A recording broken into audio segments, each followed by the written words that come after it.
ito na po ang huling araw ko sa WTV. Gusto ko ho pasalamatan ang head ng buong Awesome Corporation News Team, Marcelo Perez, Chairman Julius Anton, President and Chief Executive Officer Ernesto Walter, ang ating Chief Operating Officer na si Daryl Manalastas, at sa mga naging bahagi ng Tagalog Pilipinas. Mula po sa Lunes, si Natalie Ariana ang iyong bagong makakasama dito sa Tagalog Pilipinas, at sa huli kong pagkakataon hanggang sa muli nating pagkikita mga kabataan. Ay, nakakalungkot nga lang dahil napakaikli lang ang ating pinagsamahan sa programa na ito.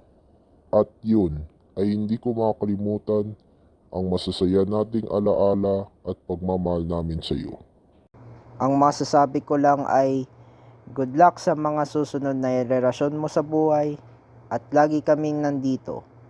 Hindi lang kami, pati na rin ang buong management. Maraming salamat, Thomas. Thomas, you're a really good friend to us dahil araw-araw tayong nagkwekwentuhan, nagtatawanan. Pero alam ko na nandyan si Lord para sa iyo, pati kaming lahat para gabayan ka sa paglakbay mo. Kaya mag-ingat ka palagi at mamimiss ka namin.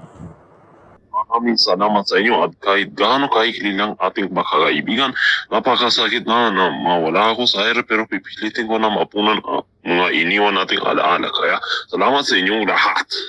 So, extra na tayo.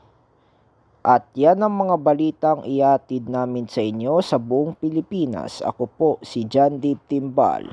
Tuloy-tuloy naming ihatid ang mga balitang detalyado at mas makubulang pagbabalita para po sa inyo. Ako po si Carmen Annalyn. Para sa iba pang mga balita, tumutok lang sa Awesome Corporation /www.youtube.com at sa WTV.ph. Ako po si Juanjo Soriano. Muli kaming magbabalik sa Lunes. Ako naman si Thomas Cancelor, at muli po magandang gabi.